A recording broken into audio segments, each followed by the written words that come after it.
Hello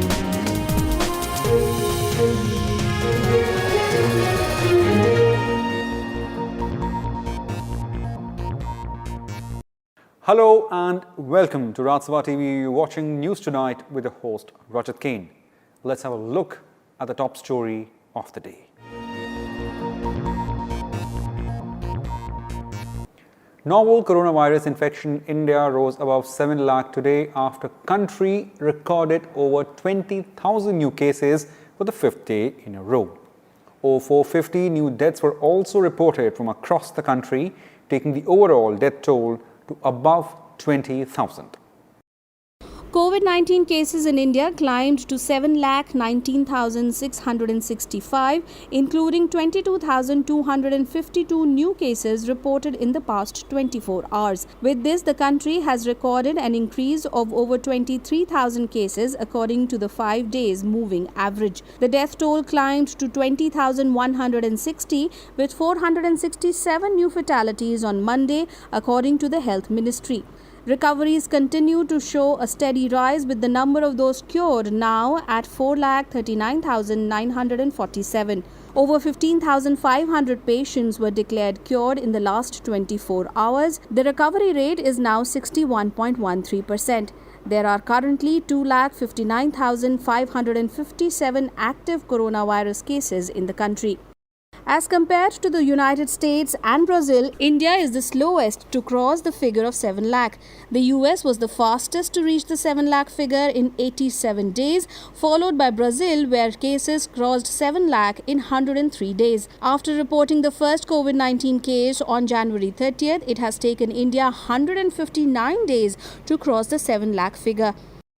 While the first 1 lakh cases were reported in 110 days or over 3 months, it took only 5 days for cases to reach from 6 lakh to 7 lakh, indicating the relentless nature of the outbreak. India's case fatality at 2.8% is much lower than the global average of 4.7%. While India is at the third spot globally in terms of total cases, it is on the 8th spot in terms of fatalities. Well aware that testing is the key to fight the pandemic, India has increased its testing capacity many-fold since February. Around 2 lakh samples have been tested on an average daily for the past 14 days in over 1,100 government and private labs. From 1,000 tests in February, testing has been ramped in the last 159 days of the pandemic. Testing increased to 10,000 in March, 1 lakh in April, 10 lakhs in May, and the total number of tests for detection of COVID-19 crossed the 1 crore mark in India on Monday. Bureau Report, Rajya Sabha TV. As the cases in India cross 7 lakh mark, a look now at the states which are reporting the highest and the lowest COVID-19 tally. Maharashtra remains the worst affected state with 2,11,987 cases, including 9,026 deaths. Tamil Nadu is second with 1,14,978 cases, including 1,571 deaths. Delhi is third with 1,0823 cases, including 3,115 deaths. In Gujarat, cases crossed 36,772 on Tuesday. The state has seen 26,315 people recover from the novel coronavirus, while 1,960 people have died.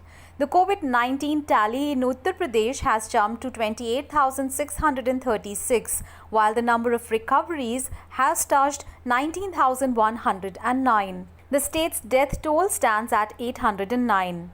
Cases in Karnataka and Telangana have been growing at the fastest rate in the last few days.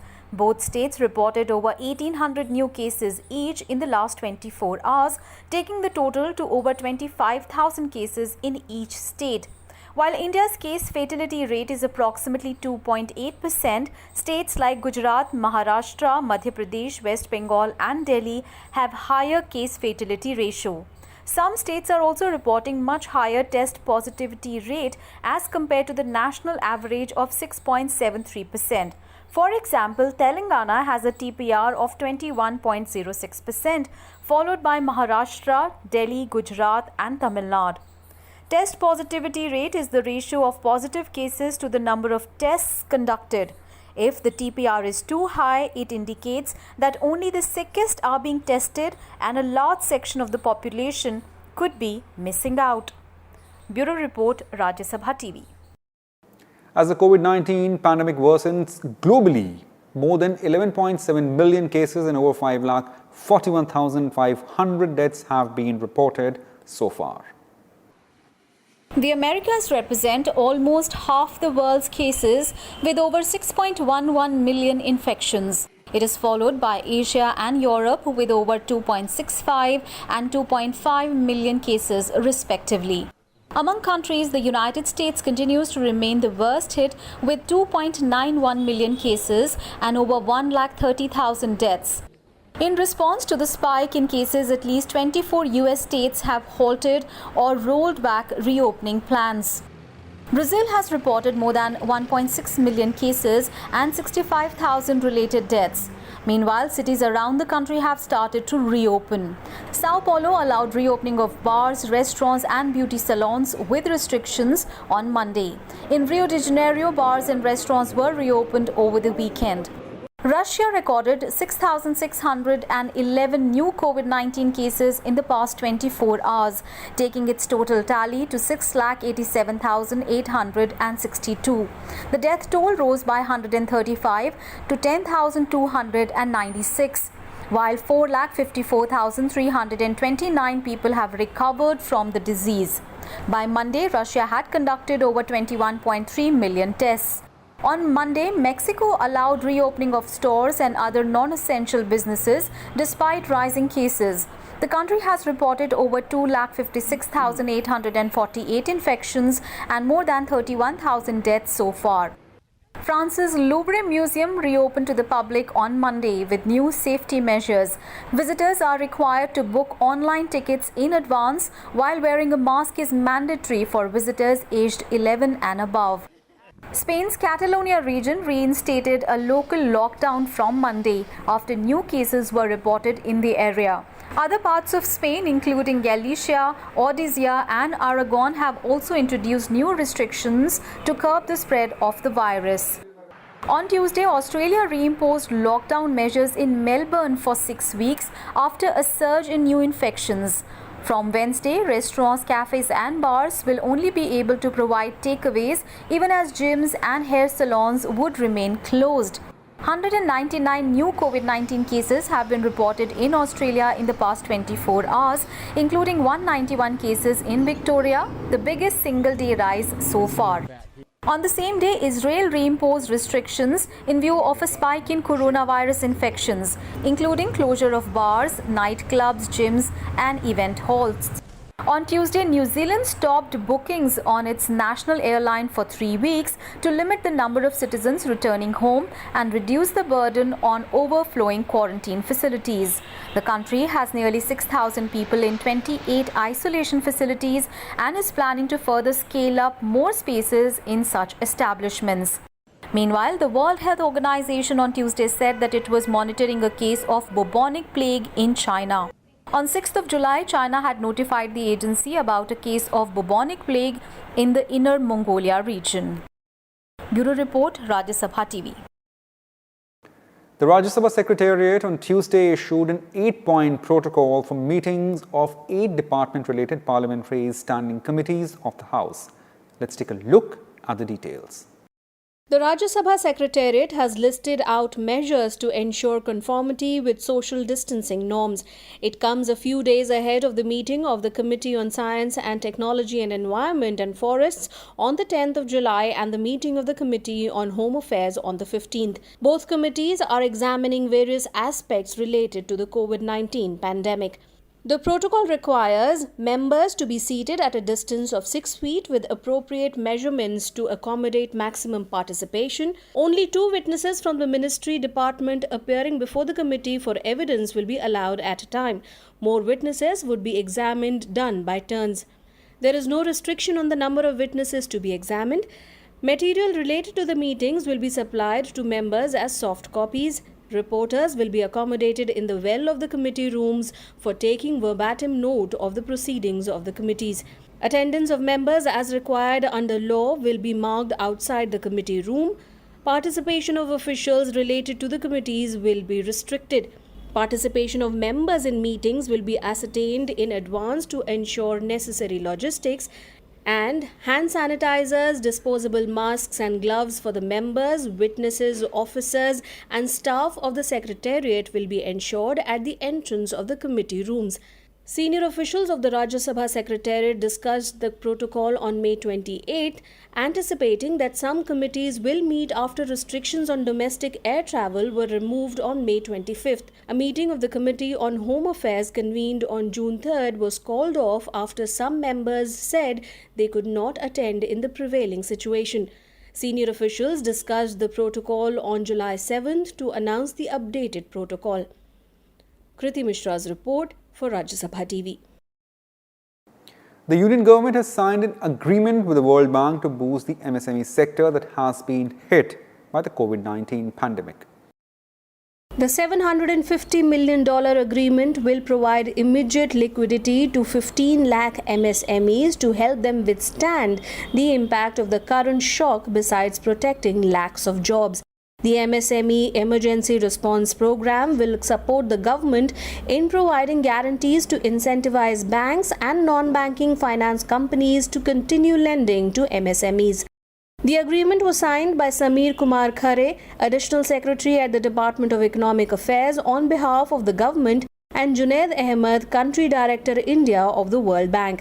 The World Bank has so far committed $2.75 billion to support India's COVID-19 response. Chief Economic Advisor to Government Krishnamurti has expressed hope that government's recent measures will lift economic growth. Talking to Rajya Sabha TV, Subramaniam said India will do better than other countries to contain the spread of Covid-19 pandemic as well as to lessen its impact on the economy. With various multinational corporations planning to move out of China, Chief Economic Advisor Krishnamurti feels it's time for Indian industries to revamp and adopt modern technologies to compete on a global scale. India Inc. also needs to recognize that there is a big opportunity, both in sectors where the country is emphasizing on developing domestic capabilities, and also in sectors where we basically feel that from the perspective of keeping our competitors at bay, there are opportunities. I think India Inc. needs to recognize this pattern of development. Krishnamurti also urged Indian startups to identify growth opportunities amidst the COVID-19 crisis. He said startups are seeing immense business opportunities in this recession as many traditional businesses are becoming obsolete, resulting in room for more business and innovation and technology. This is a wonderful time for a lot of ideas to come in. So I would really encourage the startup community to go back to the drawing board, think about all the areas in which COVID actually creates opportunities, and really burn the midnight oil to come up with solutions, because this is an opportunity like none other for startups to be able to really make their presence felt. Subramanian also feels that effective competition is important to foster innovation, promote growth and generate employment in the country. Kriti Mishra's report for Rajya Sabha TV. Minister for Information Broadcasting Prakash Javadekar on Tuesday said that COVID-19 pandemic has forced people to think of new ways to communicate. Addressing the inaugural session of FICCI Frames 2020, Javadekar said the government is coming up with SOPs for shooting films in India in light of the pandemic. To further accelerate the restart of filmmaking that has come to a standstill, the minister said the government is coming up with incentives of production in all sectors, including TV serials, animation and gaming. The minister informed these measures will be announced soon. He said the importance of the Indian media and entertainment sector cannot be stressed enough, adding that the sector generates millions of jobs. We have decided to help industry in many ways, and I can assure you at the beginning that we will be partner with you, because we all need to work together to make a progress and harness the soft power of India, that is media and entertainment. The first among these is the government is coming up with the standard operating procedure for shooting films in India in the light of pandemic. Delivering the keynote address at the FICCI event, Minister of State for Finance Anurag Thakur said that work from home is here to stay and the media and entertainment industry is likely to emerge as one of the biggest employment generators in post-COVID India. He also said that the government is constantly evaluating the situation and will offer support or relief to the industry. But I'm here to say that here is the opportunity. And I think Indian industry can do well if our films, our series, our serials, our soaps are being appreciated globally. The language can't be barrier. These digital platforms can help us to grow. And I'm sure FICCI is the platform through which you can put across your voice. Well, in some other news from the states, 75% private sector jobs will soon be reserved for residents in Haryana. The Haryana cabinet cleared the draft of an ordinance in this regard on Monday.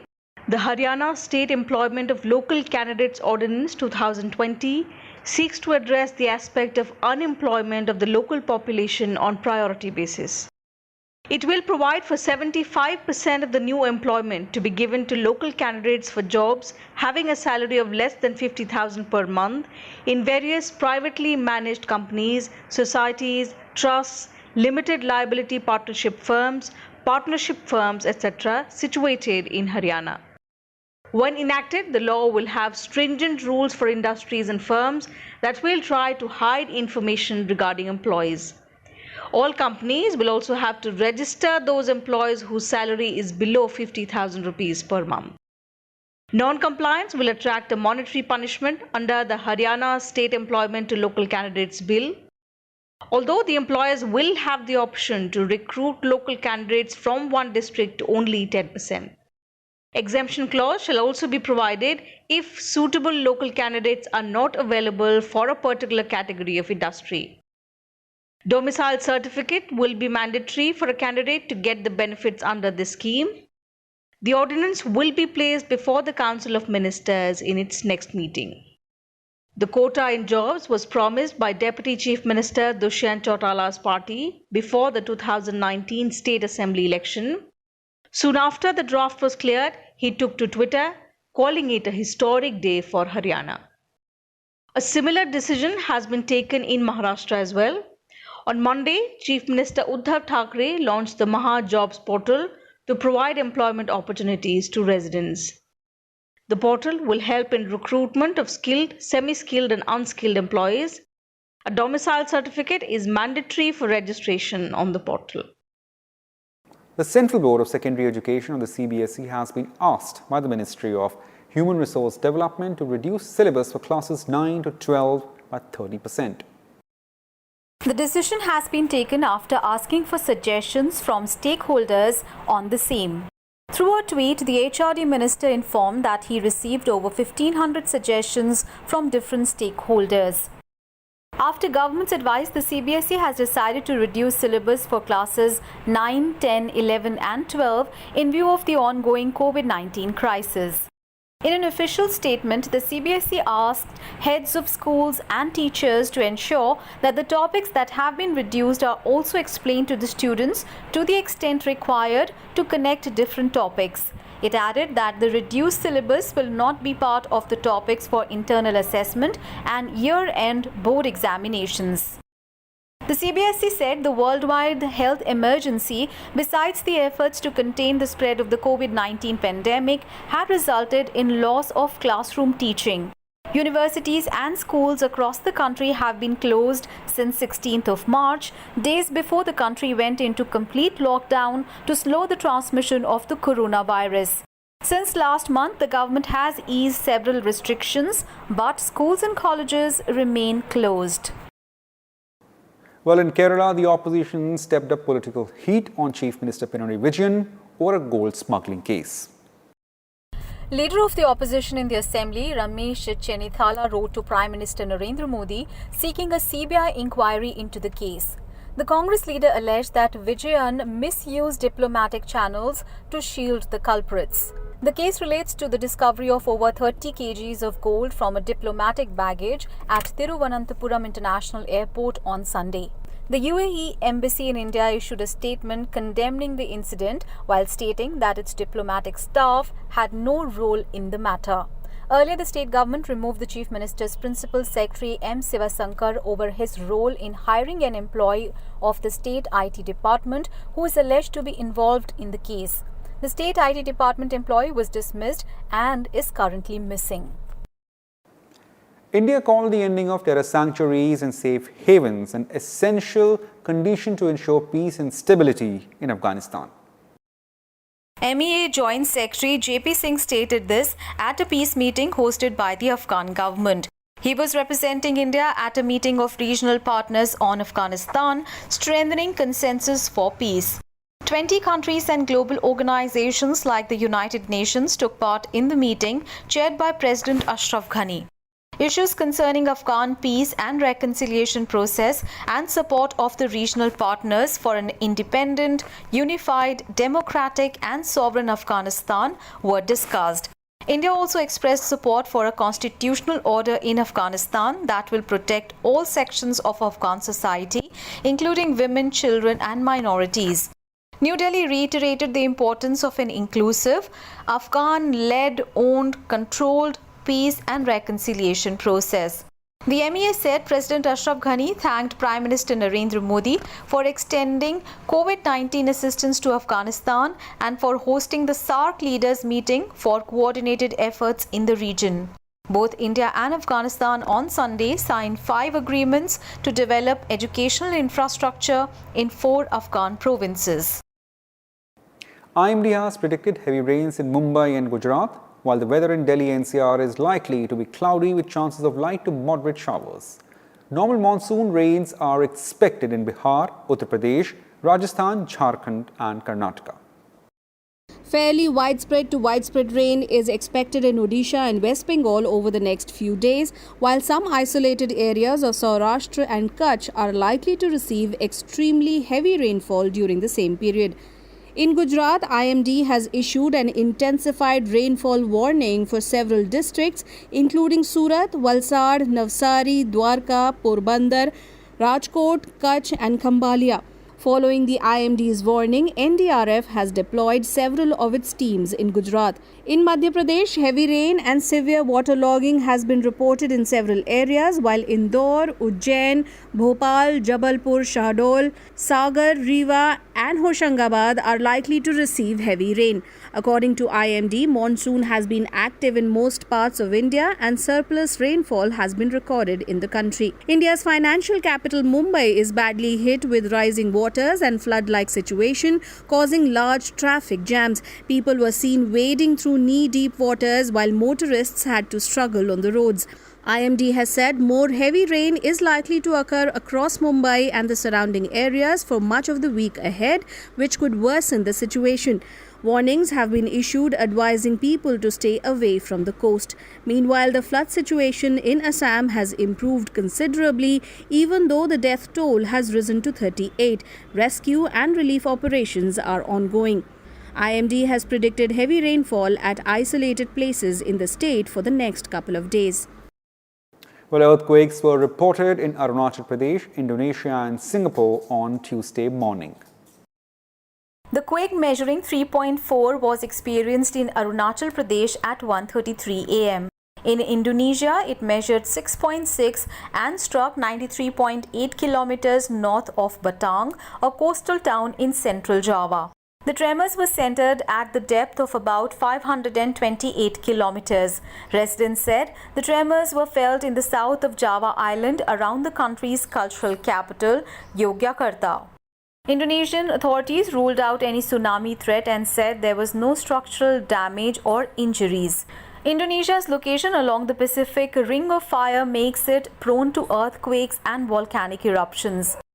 An earthquake of magnitude 6.1 on the Richter scale also hit 1,102 kilometers southeast of Singapore. Singapore is located outside the earthquake zone but periodically experiences tremors caused by earthquakes in Indonesia.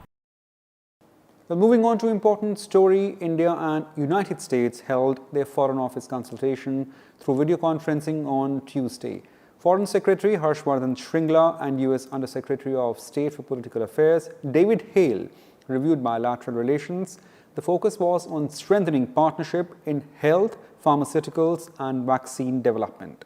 Visa facilitation for students and professionals was also part of the discussion. Well, both sides reaffirmed their commitment to ensuring inclusive, peaceful and prosperous Indo-Pacific. Other discussions pointed including deepening cooperation at the United Nations and the 2+2 ministerial meet that India will host this year. Well, that's it in News Tonight. Keep watching Rajya Sabha TV for more national and international top stories. Thanks for watching this bulletin. Good night.